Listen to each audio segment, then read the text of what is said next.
get a PhD in Egyptology, and the professor of Egyptology booted him out of the class. So he went to see the head of the Department of Anthropology, Professor Ernest Albert Hooton. And he says, Professor Hooton, what shall I do now?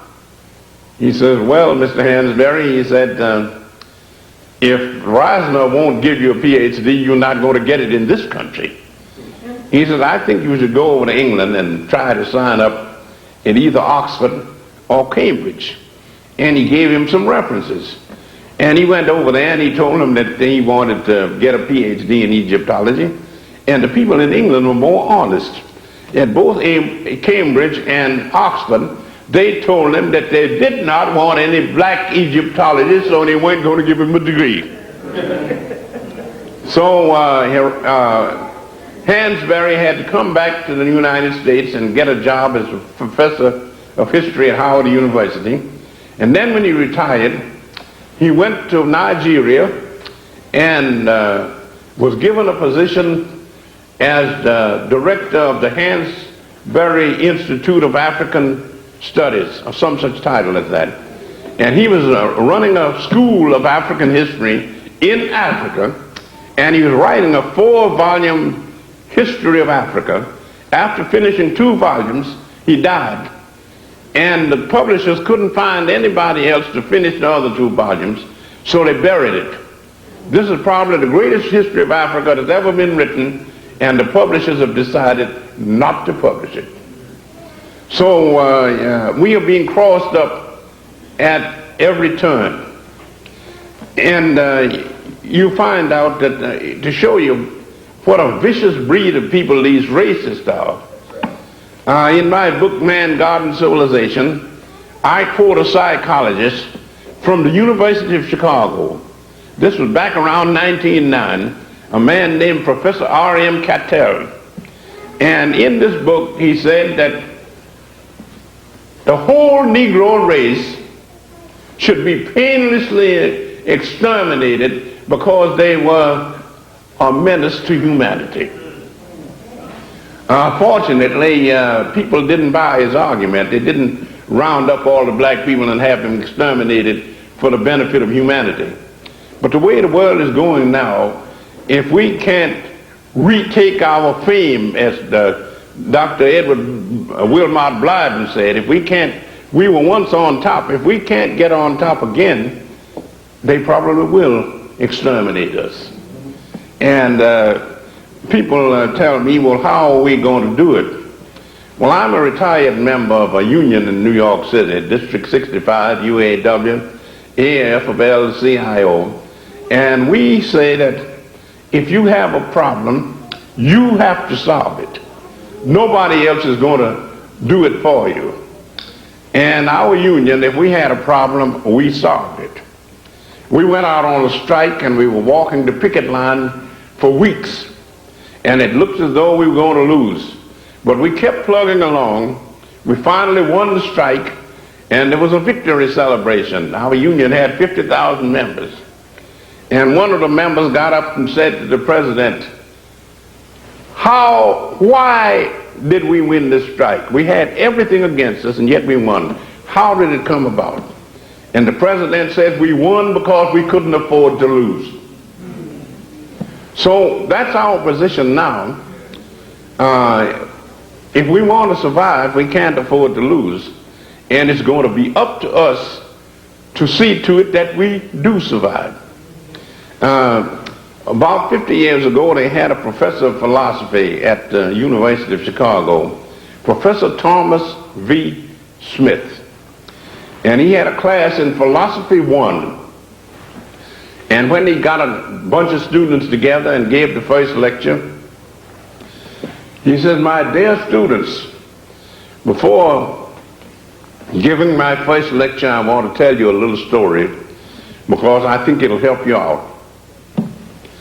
He says, an old maid went to bed one night, went to sleep, and she dreamt that in the middle of the night she woke up and there was a handsome young man standing by her bed.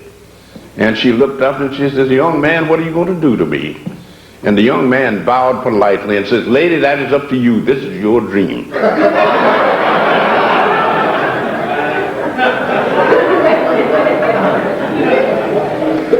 And the message I tried to pass on to my students is that no matter how hopeless the situation is, we're going to continue to struggle. You might lose, but if you don't struggle, you're certainly not going to win. So that's the only thing to do. And in the Union, I found out how it was that people won. To show you how this Union worked. There was an Orthodox Jew who owned a big company in New York. And the Union couldn't come to an agreement with him. They put picket lines around his plant. And he hired a bunch of gangsters to intimidate the Union. One of the gangsters grabbed one of our members as he was going to join the picket line and stuck a knife in his back. The knife went right through his back into his heart and killed him almost instantly. The Union president called a meeting of the members, and he said, "We don't know what hand wielded the knife that killed our brother, but we do know the man that hired the man that wielded the knife. He has killed one of our brothers. We are going to kill him." So they got up, and one of the Union members said, "Mr. President, how are we going to do it? It's you go out and kill a man and you get convicted for murder." He said, "We're going to kill him so that nobody can convict us." So they said, "Well, how do we do it?" They said, "Well, Mr. So-and-so, who hired the murderer that killed our brother, he is a member of a certain synagogue here. He says that when the synagogue services come along on the Jewish Sabbath, we're going to picket pickets in front of the place and says, 'Rabbi, you have a murderer in your temple.' Well, the rabbi comes out and finds that his temple is being picketed. And he asked them, 'Who is the murderer?' They told him. The man sitting in his congregation, he says, 'Don't come back into this thing and settle it.' He says, 'I don't want a murderer in my congregation and picket lines around my synagogue.' So he couldn't come to his synagogue anymore. So he went up to upstate New York and hired a cottage by a lake. The Union went up there, rented boats, crossed the lake, and picketed this college. 'You have murdered one of our brothers, and you will pay for it.'